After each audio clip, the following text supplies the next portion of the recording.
Bonjour tout le monde, bienvenue à ce nouvel épisode du podcast L'État financier. Donc encore une fois aujourd'hui en compagnie de mon collègue Gabriel. Salut tout le monde, salut JP.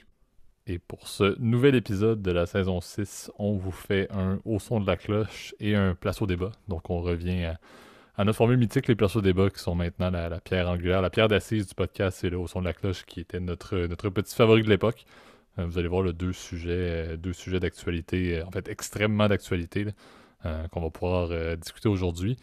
On fait un épisode d'ailleurs, et ça vous le verrez là, avec le monde techno. On était bon, on l'a fait en ce magnifique lundi 20, donc on a repris nos habitudes. Encore une fois, la semaine passée, on avait dérogé un peu de notre classique, mais on est de retour comme à l'habitude, ce qui est une très bonne nouvelle, étant donné qu'on va parler de compagnies fortement listées, même de grandes capitalisations qui cherchent à aller grappiller le moindre dollar dans les poches de leurs utilisateurs. J'ai fait le spoiler déjà. Mais je te laisse, Gab, faire le disclaimer qui va être très important pour le au son de la cloche Ouais, aujourd'hui. ouais, je pense qu'évidemment le disclaimer va être hyper important, comme tu l'as dit JP. Évidemment, tout ce qu'on parle, vous le savez, chers auditeurs, ça n'est que notre opinion personnelle. Ça y est, je sais plus parler français. Il s'agit plus d'une recommandation officielle de placement. On vous invite toujours, évidemment, à prendre contact avec un expert quiconque est autorisé à vous émettre ces fameuses recommandations.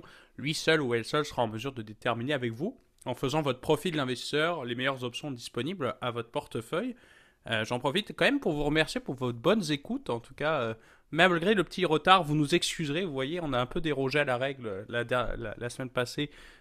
Malheureusement, la vie est ce qu'elle est, hein, et puis on fait ça bénévolement. Donc, vous savez, ça peut arriver effectivement qu'on ne soit pas disponible une journée. Ça a été le cas en tout cas la semaine passée. Mais comme tu l'as dit, JP, on est de retour. Puis effectivement, deux sujets hyper intéressants. Je pense que le place au débat va être quand même mémorable parce que je crois que le sujet est quand même très très drôle. Et même le premier est un espèce de retour sur des trucs qu'on avait déjà parlé. Je pense qu'avec le spoiler, les gens auront compris. Qu'est-ce que tu en penses, JP? On passe directement au jingle? Absolument. Donc, on peut commencer avec le premier segment, le au son de la cloche.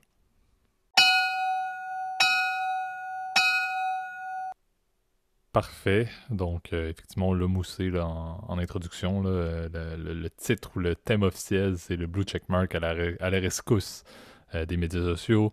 On a eu l'annonce, je pense que c'était justement aujourd'hui, dans ce lundi, ou même durant le week-end, vu que c'était lié à Facebook ou à Meta maintenant qui était listé. Mais Zuckerberg est sorti là, en mentionnant qu'il allait un peu dans le pion ou suivre la tendance que Elon Musk a décidé d'adopter avec Twitter et de mettre en place aussi là, une espèce de checkmark ou d'officialisation ou de peu importe quel type de truc bleu serait mis à côté d'un compte personnel sur Facebook et sur Instagram pour un coût là, qui est pour les utilisateurs sur le web, là, c'est 11,99. Pour les utilisateurs liés à iOS, c'est 14,99. La raison d'être de ce 3$ de différence, c'est que Apple prend une coupure là, sur les transactions qui sont faites liées à l'application ou App Store. Donc, c'est pour couvrir directement dans le coût par mois que c'est 14,99 pour les utilisateurs d'Apple. Et c'est encore une fois directement lié à Twitter Blue qui, de son côté, est à peu près un 8$ et je crois que c'était 11$ justement pour les utilisateurs Apple. De la même logique, le 3$ de différence vient de ce que Apple prend au niveau des transactions qui sont faites par leur app. Moi, ça m'intéressait beaucoup de voir où est-ce que ça s'en allait. Quand ça a été annoncé par Elon Musk, là, maintenant de voir que Zuckerberg suit la tangente également. On sait que la raison, ils ont officiellement parlé en bon anglais là, des specs, là, de ce qui est en arrière de cette officialisation-là, là, au-delà du branding et de l'image d'avoir le fameux crochet bleu ou peu importe le truc là, qui était très important à l'époque lorsque ce n'était pas payant. Là. Tout le monde voulait avoir ça quand tu étais le moindrement un influenceur, ça avait un impact significatif sur ton estime de toi-même, à mon avis. Ça, encore une fois, on n'est pas dans un place au débat, mais vous me comprendrez. Maintenant, ils ont mis à l'avant-plan là, la sécurité, l'authentification, la double vérification, etc. Donc le fait en payant ça, ça permettait d'aller chercher un peu le summum de la protection de son compte et de son information publique sur le web ou sur ces applications-là, ces médias sociaux-là.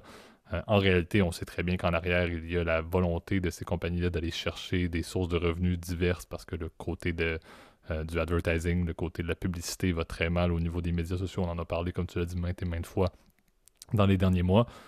Mais on voit là, qu'ils ont vraiment mis ça comme étant la solution. On va trouver une manière de rentabiliser en ayant maintenant, oui, une option pour des utilisateurs sans paiement, mais on veut également mettre en place quelque chose où il y a des revenus qui vont rentrer sur une base mensuelle et le surplus, la bonification, si on peut dire, du fait de payer pour des médias sociaux, c'est pour la protection de l'information. Et j'ai beaucoup d'avis là-dessus.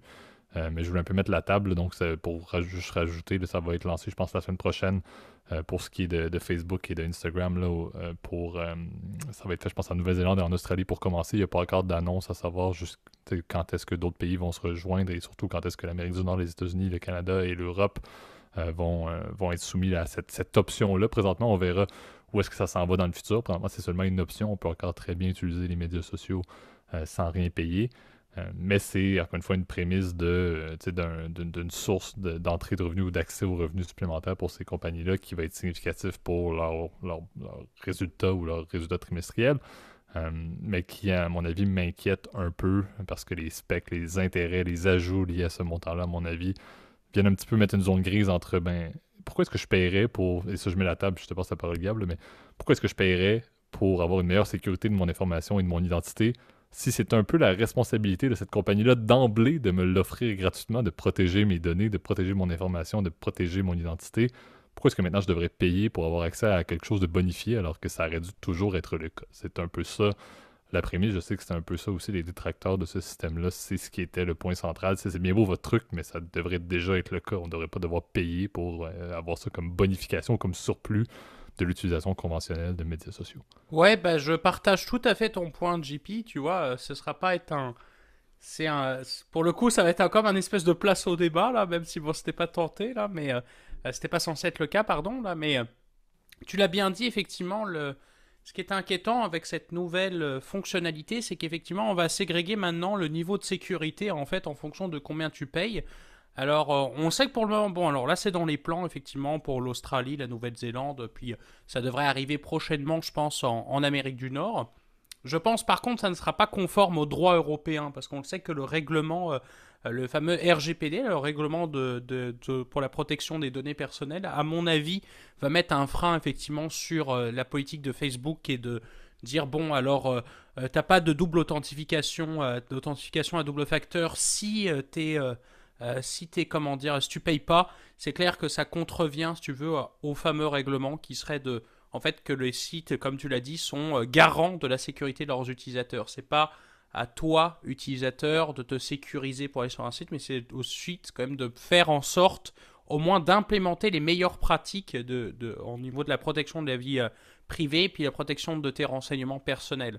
Donc c'est vrai qu'on entend de plus en plus parler, on en avait même parlé avec les fameuses fuites de données qui ont déjà existé. Effectivement, ça peut être inquiétant. Et bon, je pense qu'effectivement, cette espèce de système effectivement d'abonnement premium en fait est là un peu pour aller booster en fait les revenus de Facebook qui commencent, comme on l'avait déjà parlé, hein, déjà à stagner énormément. Comme tu le vois par exemple, j'ai repris un peu les chiffres au 31 décembre de chaque année fiscale, puis année calendrier, parce qu'ils rapportent, ça finit au 31 décembre pour chez Facebook, la Meta. Tu vois, les revenus de Facebook en 2021 étaient de 117 milliards de dollars, et ces derniers ont même baissé en fait en 2022 pour n'atteindre que 116,6 milliards. Bon, alors tu vas me dire, c'est quand même pas mal.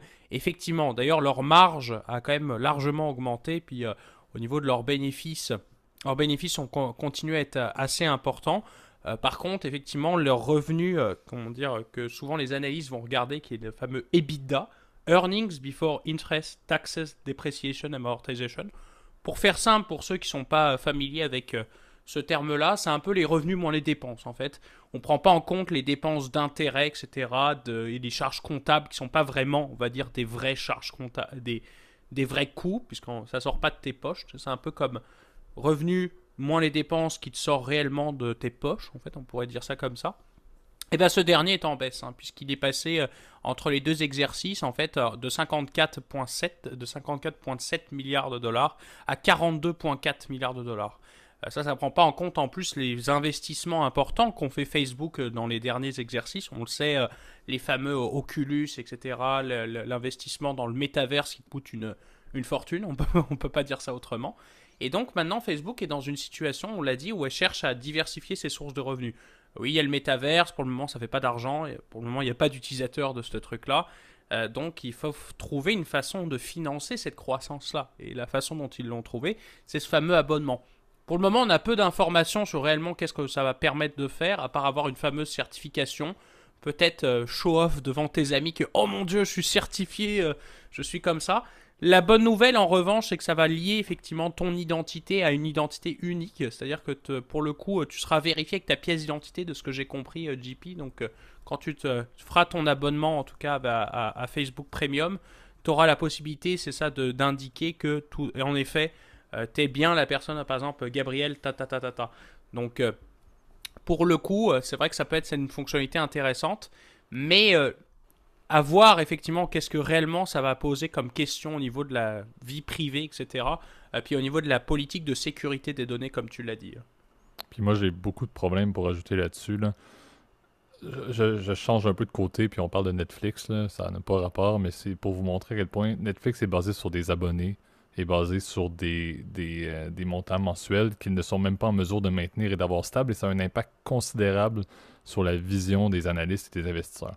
Est-ce que des compagnies comme les médias sociaux, comme les Facebook de ce monde, les Meta de ce monde, si on parle juste des plateformes, là, Facebook, Instagram, Twitter, ont vraiment le goût pour des gains peut-être, à mon avis, qui seraient éphémères? Ok, oui, il y a peut-être un intérêt pour les prochains trimestres d'aller chercher des résultats supplémentaires, du revenu supplémentaire, mais après ça, c'est des attentes auprès des analystes et des investisseurs qui vont être en mesure à chaque trimestre d'augmenter ou de croître au niveau de ces utilisateurs payants-là. Et c'est une métrique présentement qui n'est pas requise et qui n'est pas garante de la performance des médias sociaux, ce qui n'est pas une mauvaise chose. On sait qu'on regarde le nombre de personnes qui sont actifs, mais il n'y a pas de coût lié à ça. Oui, c'est du data, c'est des analyses qui sont pertinentes pour ces plateformes-là et pour les compagnies listées qui les détiennent. Par contre, il n'y a pas de signe de dollar associé à ça, ce qui n'est pas mauvais. Oui, certains diront, je vais faire l'avocat du diable, que le nombre d'utilisateurs actifs a un impact direct sur leur revenu de publicité, etc. Tout à fait. Mais ça reste que le signe de l'or est un peu indirect et non directement axé sur le fait que les utilisateurs sont prêts à payer.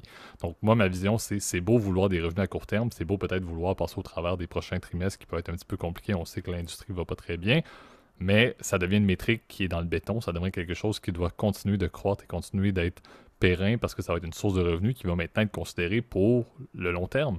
Et je ne pense pas que c'est quelque chose qui est vraiment viable pour les médias sociaux de considérer que l'offre de services associée à ces utilisateurs payants-là va permettre d'avoir une croissance qui va être jugée saine et pérenne. Moi, personnellement, je l'ai déjà dit, je ne vois pas le moment où je suis utilisateur de Twitter et je vais avoir un intérêt pour payer quelque chose, encore moins lorsque c'était juste tu payes pour avoir le blue checkmark. Moi, ça ne m'intéressait pas du tout. Et encore moins sur le fait que tu as le blue checkmark, puis qu'en plus, tu peux faire avoir une identification à deux facteurs, que tu mets une pièce de gouvernement, une pièce d'identité gouvernementale pour assurer que personne dédouble ton profil. Honnêtement, si quelqu'un veut dédoubler mon profil sur Twitter, il n'y a pas grand-chose qui va manquer, et je ne suis pas une personnalité publique vulnérable non plus, qui fait en sorte qu'il y a réellement, tu sais, dans le sens, l'offre de service n'est pas favorable. Si la majorité des personnes pensent comme moi, puis je pense que Gad est un peu aligné avec moi là-dessus, en tant qu'utilisateur de Twitter aussi, et tu es beaucoup plus actif que moi sur cette plateforme, on doit le dire, ça reste que je vois pas comment est-ce que ça fonctionnerait. Je vois pas dans 2, 3, 4, 5 ans comment est-ce qu'on pourrait maintenant considérer cette métrique-là et ces revenus-là comme étant quelque chose qui permet de juger justement de la performance de Twitter. Certains diront que Twitter est rendu une entité qui est privée, entre guillemets. Oui, certes, ok, bon, c'est un autre débat, mais si on parle de Meta et de leurs sous-jacents, de ces sous-jacents Facebook et Instagram, je ne vois pas tout à fait la logique. En fait, moi, je voudrais pas m'embarquer là-dedans. Si je compare avec des compagnies qui sont vraiment basées principalement sur des revenus associés à des abonnés payants, ça va pas très bien. Ça va pas très bien, je l'ai dit pour Netflix. Je ne vois pas comment une autre compagnie voudrait s'embarquer là-dedans présentement. C'est des métriques compliquées, c'est des métriques qui entraînent beaucoup de volatilité au niveau des stocks.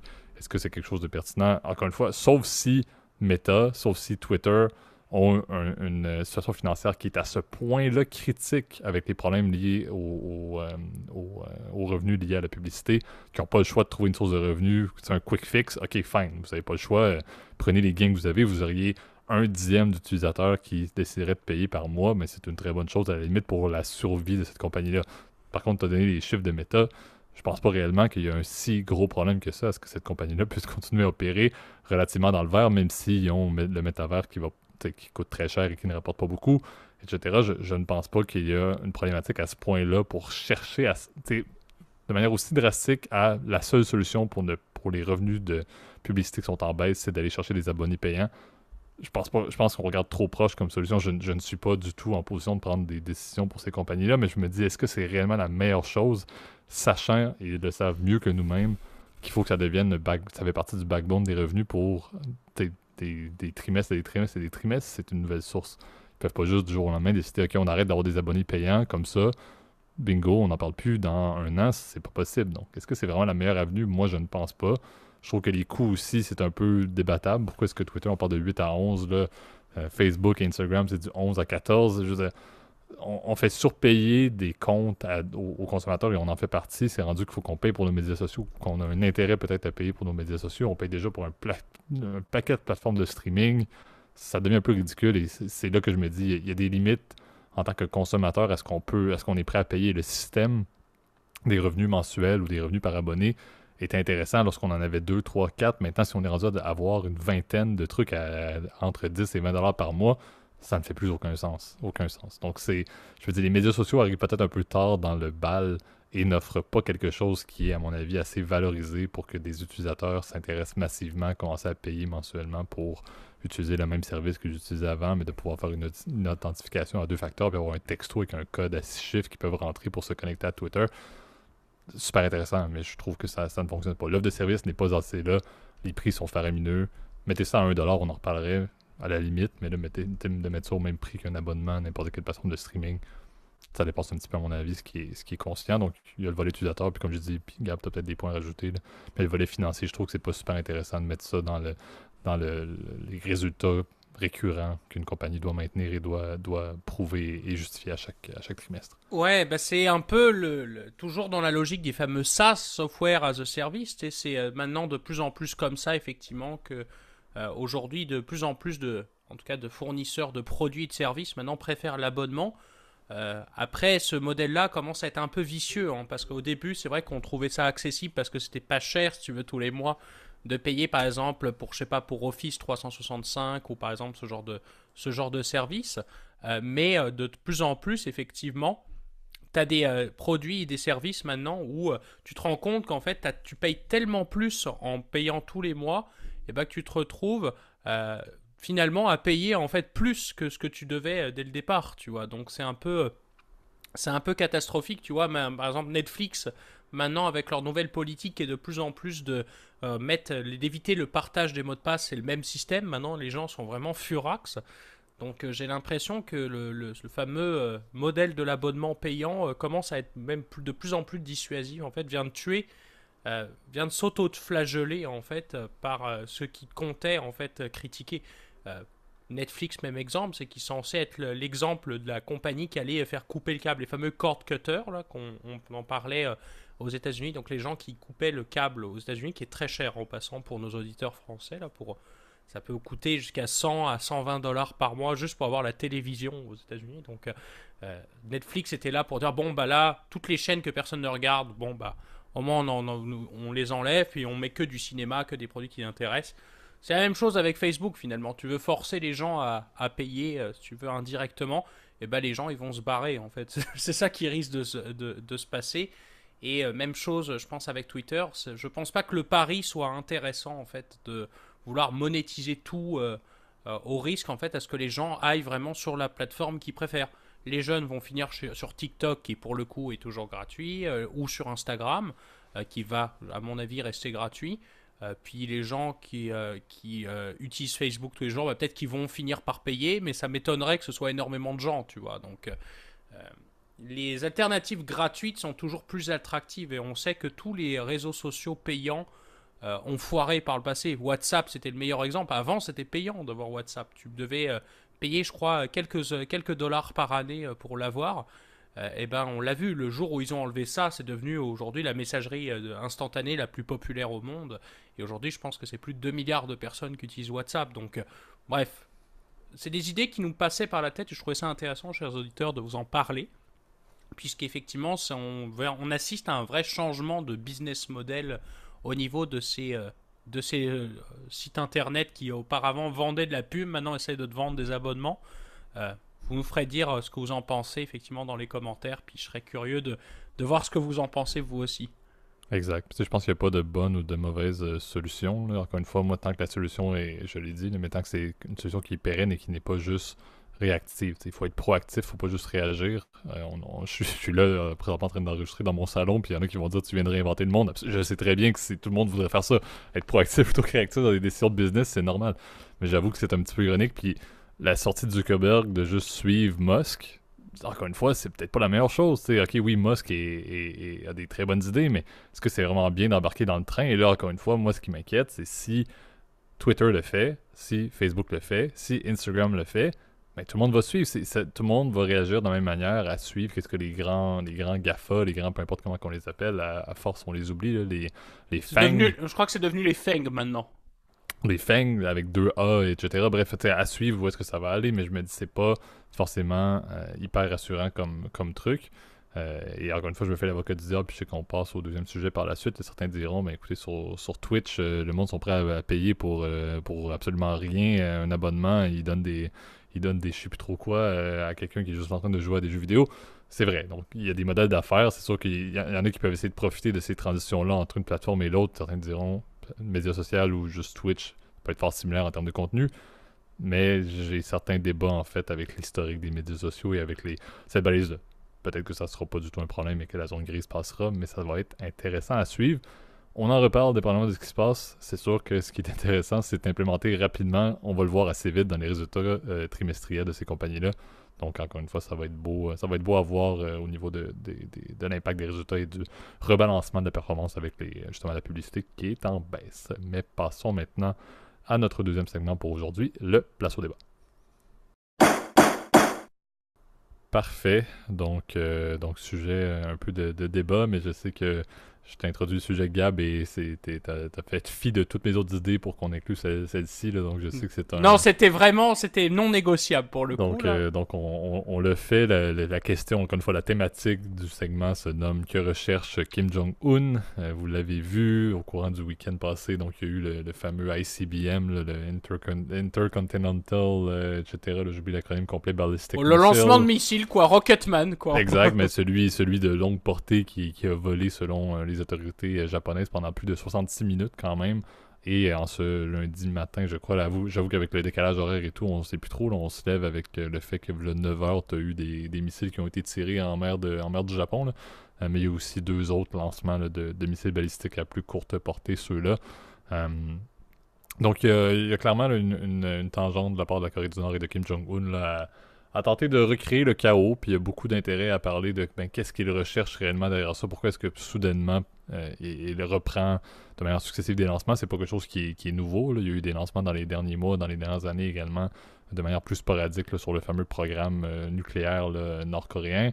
On sait qu'il y a eu un statu quo relativement constant depuis que Trump n'est plus au pouvoir. Le Trump n'avait pas réussi à faire grand-chose, mais avait quand même fait des rencontres avec Kim Jong-un qui s'était conclu par absolument rien, mais tout le monde, il y avait un certain rapprochement. Maintenant, on voit Joe Biden qui a une tendance politique beaucoup plus fermée là, et beaucoup plus de laisser faire, pas de laisser faire, mais de laisser de côté, et le statu quo là, par rapport à la Corée du Nord.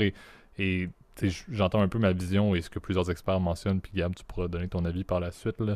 Mais plusieurs personnes mentionnent que l'intérêt présentement, c'est pas pour la Corée du Nord d'envoyer un missile sur Guam ou d'envoyer un missile sur Hawaï ou sur le Japon ou sur la Corée du Sud. Le but est réellement de faire justement le bras de fer. Et en fait, c'est que l'historique de la Corée du Nord a toujours été, ça a pris un peu de chaos. Il y a un peu d'incertitude dans leur prochain move, en bon anglais, dans le but d'être écouté et dans le but d'avoir une certaine ouverture de la part des pays avec qui, en fait, les pays qui ont mis énormément de barrières et de restrictions au commerce, etc., et qui, en fait, contribuent beaucoup à ce que la Corée du Nord soit un pays qui est reclus sur lui-même. Là. Il y a leur propre idéologie politique qui cause ça, mais tu as également les sanctions internationales. Donc, il mentionne que l'intérêt et on le voit beaucoup plus maintenant, mais le fait qu'il y a une trame assez constante et accélérée de lancement de missiles, c'est de deux niveaux. Premièrement, Kim Jong-un veut avoir des concessions, donc la seule manière qu'il va se faire écouter par Biden, qui présentement, désolé du terme, mais se fout complètement de lui, c'est s'il y a réellement du chaos et si, comme je pense sa sœur l'a mentionné, mais si l'océan Pacifique devient un champ de tir. Donc ça, il y a ce point-là qui est à considérer. Et il y a également le deuxième point qui reste, c'est une idéologie, ce pays-là, qui est toujours basée sur le fait de vouloir... Ça prend une justification pour que ce pays-là puisse continuer d'avoir des leaders comme Kim Jong-un, comme sa sœur, comme son père, comme son grand-père, etc. Et je pense que la peur est à la base également du régime. Donc ça prend toujours cette logique-là qu'il y a tout le monde est ennemi, d'une certaine manière. Le Japon, la Corée du Sud principalement, les États-Unis sont les méchants. Donc je pense que cette tendance-là à vouloir aussi montrer de la puissance militaire est très important pour la capacité de ce leader-là, de Kim Jong-un et du régime, de subvenir. Mais également, Kim Jong-un, je pense qu'il est un peu fou et qu'il a réellement une crainte épouvantable que son pays se fasse écraser du jour au lendemain. Ce qui, encore une fois, je ne suis pas américain, je ne suis pas dans les souliers de Joe Biden, je ne pense pas qu'il y a réellement une menace pour que la Corée du Nord soit complètement éteinte. Je pense que c'est une part, mais je joue à trois niveaux. Comme on l'a dit, volonté de se faire écouter, d'avoir des réductions des sanctions internationales, le fait que la peur et le volet militaire est la base et le fondement du régime, à mon avis, et le fait que Kim Jong-un est malheureusement extrêmement craintif que, ben, littéralement, il va y avoir une bombe nucléaire qui va tout détruire au niveau de la Corée du Nord ou juste l'armée américaine qui vont bombarder pour de bon. Non, je pense que c'est le sort en fait de souvent de la plupart des dictateurs, c'est qu'ils ont ils ont une peur constante, si tu veux, de se faire renverser. Hein. On l'a bien vu effectivement, par exemple, à ce qui s'était passé en Libye, en Syrie, etc., où tu vois que en fait la plus grande crainte des dictateurs, c'est non seulement l'Occident qui représente, si tu veux, un ennemi entre guillemets. Euh, Parce que c'est un ennemi de modèle, en fait, de modèle démocratique, puis le modèle, on va dire, d'ouverture sur le monde capitaliste. Donc c'est vrai qu'il il fait peur, en fait, pour la plupart de ces dirigeants communistes, en fait. Donc c'est vrai que le modèle nord-coréen est basé, on se rappelle, sur le fameux Juche, donc qui est la fameuse indépendance ou l'autonomie, ce que ça veut dire en coréen. Donc, et ce modèle-là, en fait, il prévoit, effectivement, tu l'as bien dit, non seulement un reclus sur soi-même, très peu de relations internationales et économiques, et très peu d'échanges, à part avec la Chine voisine, qui fournit, d'ailleurs, qui est un peu la perfusion en fait du régime nord-coréen. Donc c'est un peu la dernière roue du carrosse, si tu veux, du régime nord-coréen, qui, faut le dire, vit sous les sanctions internationales en fait depuis quasiment toujours en fait.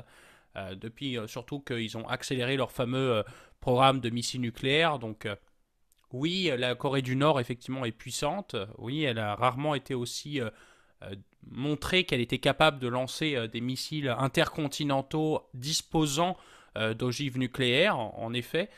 En revanche, c'est un pays quand même qui, et tu l'as bien dit, vit grâce à des États voyous, en fait, notamment l'Iran, notamment la Russie, notamment la Chine, vit effectivement des échanges clandestins, si tu veux. Elle vit énormément du fameux trafic de drogue. On avait déjà parlé du fameux Bureau 31, qui est la fameuse couverture en fait dans laquelle la caisse noire des Kim, comme elle est surnommée, et tu l'as bien dit, en fait, aujourd'hui, la politique de Kim, elle a l'impression qu'elle est encore plus, en fait, dirigée par sa sœur, en fait, puisqu'on la voit de plus en plus. D'ailleurs, c'est assez surprenant.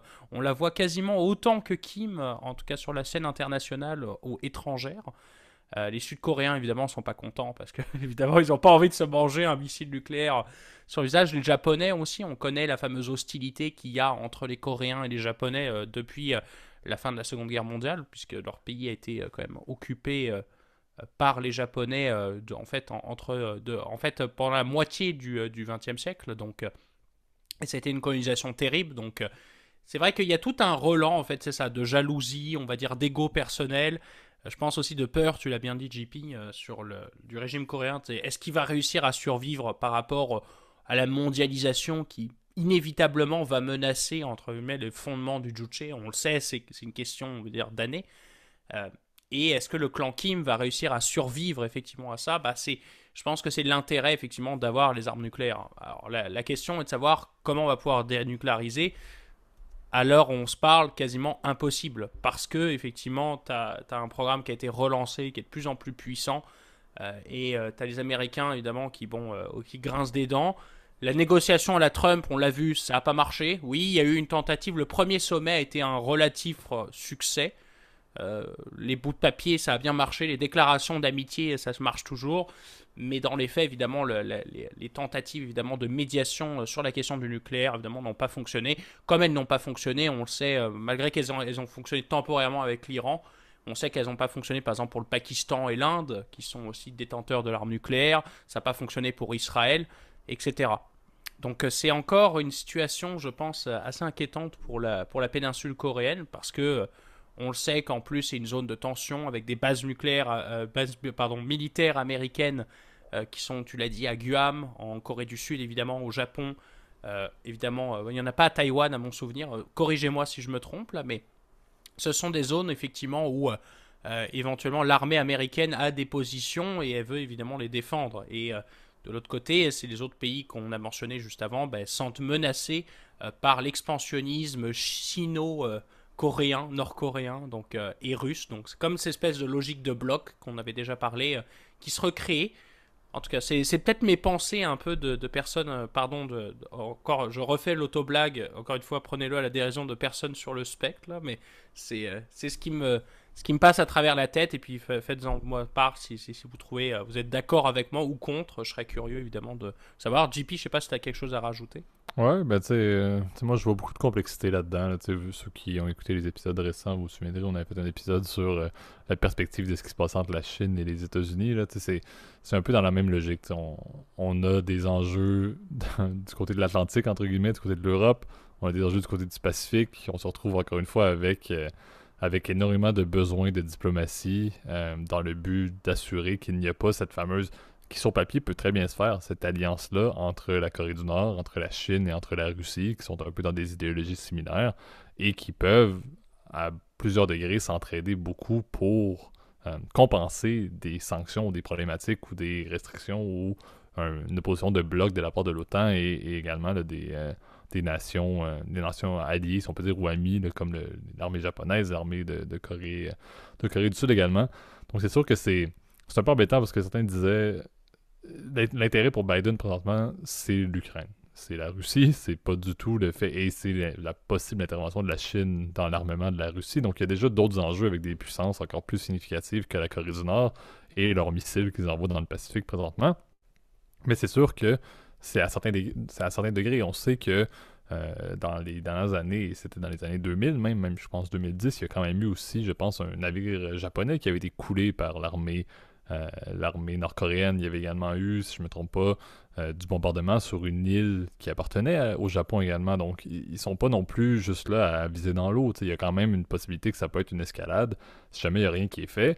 On sait que lorsqu'il y a eu les pourparlers avec Trump, lorsque même il y a eu des pourparlers, il y a eu un peu d'ouverture de la part des démocrates sur Obama, il n'y avait pas grand-chose d'autre qui se passait dans le monde. Il y avait une relative paix, une relative stabilité dans les grands dossiers de conflit que les États-Unis vont avoir. Là, on n'est pas du tout là. Donc, c'est sûr que ça complique énormément la tâche de Biden qui, jusqu'où va-t-il être prêt à accepter justement la montée en folie, excusez-moi, là, mon opinion est assez évidente, là, de la Corée du Nord et de Kim Jong-un.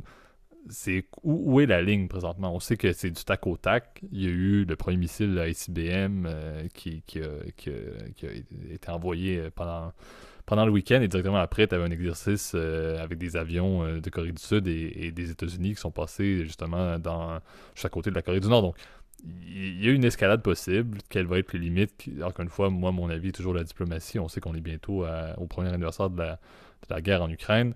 La diplomatie ne fonctionne pas toujours, mais je pense que c'est très important de voir ce qui peut être fait. Euh, c'est très embêtant et ça montre encore une fois les défis qu'ont les États-Unis, le gendarme mondial, comme ils se sont toujours positionnés, avec les forces en puissance actuelles, avec la Chine qui a clairement une force beaucoup plus considérable que jamais, et l'impact justement que la Chine peut avoir sur des régimes qui sont entre guillemets ennemis aux États-Unis, la Russie et la Corée du Nord.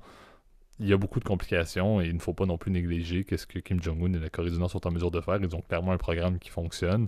Ils mettent jusqu'à entre un cinquième et un quart de leur PIB dans l'armement, ce qui est une folie pour la qualité de vie, certes, des Nord-Coréens, mais ça reste que leur programme peut tenir et ça reste qu'ils sont en mesure présentement, avec leurs missiles, de frapper le continent américain. Ça reste une menace, ça reste un outil de négociation qui pourrait mener à ses fins. Donc, c'est peut-être ma vision. Il y a un intérêt diplomatique et je pense que c'est possible qu'on doive agir plus rapidement qu'autrement de la part des États-Unis. Ouais, puis c'est surtout qu'on n'a pas le choix parce que rappelons-le quand même la frontière, la frontière, donc la fameuse zone démilitarisée qui d'ailleurs est assez drôle comme nom puisque c'est peut-être la frontière la plus militarisée au monde, évidemment avec des champs de mines, etc. Enfin, vous verrez sur le net là, ça, je pense que c'est assez visuel là, mais euh, cette dernière n'est que à une 80 km à mon souvenir de Séoul, donc c'est Mhm. juste à côté. Et effectivement, bon, alors on parle de missiles longue portée, mais on sait qu'il y a des infrastructures stratégiques, notamment américaines, qui sont à quelques centaines de kilomètres de la DMZ, donc notamment la fameuse base de Camp Humphreys, qui est une des plus grandes, en tout cas de l'Asie de l'Est et du Sud-Est.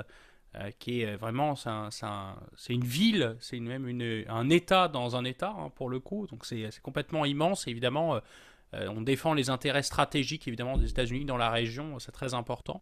Euh, on sait que l'alliance militaire Corée du Sud et évidemment États-Unis est évidemment parfaite. Là, je pense qu'il y a jamais eu peut-être d'alliance aussi forte.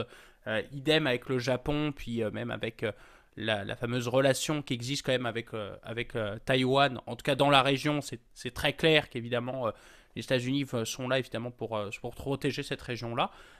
Mais on sait que c'est pas loin. Et la crainte, si tu veux, d'une escalade dans le conflit russe, eh ben, peut-être va ramener, on va dire, un nouveau jeu d'alliance, hein. Les Chinois commencent à se rapprocher de plus en plus des Russes avec l'affaire des ballons. Les Nord-Coréens, évidemment, eux, c'est des alliés de Pékin et de Moscou. En fait, avant les années 90, c'était des alliés. Ils étaient même sous perfusion à l'époque de l'Union soviétique. Donc on sait que c'est une relation qui est très compliquée, hein. Pour le coup, les Nord-Coréens, ils ont leur indépendance, mais ils veulent faire chier tout le monde, pardon pour pour le terme méchant, mais évidemment, c'est vrai que leur attitude belliciste, évidemment, menace la région. C'est sur cette note, on va dire, pas forcément hyper sympa, que je pense qu'on va passer à la conclusion. Qu'est-ce que t'en penses, JP? Exact. Ouais, je pense que c'est pas facile comme sujet. On fera des suivis là-dessus, mais il y a beaucoup de beaux sujets politiques qui vont découler de ce qui se passe présentement. Encore une fois, on souhaite le mieux, on souhaite la paix. C'est sûr que c'est pas le cas et il y a beaucoup de choses qui vont Faites passer. l'amour, pas la guerre. Ça y Ben, est, c'est JP ça. sort de ce corps. Je retourne à nouveau là-dessus, mais espérons que la Ça y est. diplomatie Ça y l'emporte est. à bien des degrés. Là. Ça y est, JP à Woodstock. Certes. On est- Certes. Mais on espère un jour, espérons-le, parce que c'est pas l'armement qui va mener à la paix. À un certain point, il faut s'en rendre compte. Mais bon, c'est mon avis, très place au débat. C'est ce qui conclut l'épisode d'aujourd'hui. Donc merci à nouveau, Gab, pour ta participation. Merci tout le monde pour vos écoutes.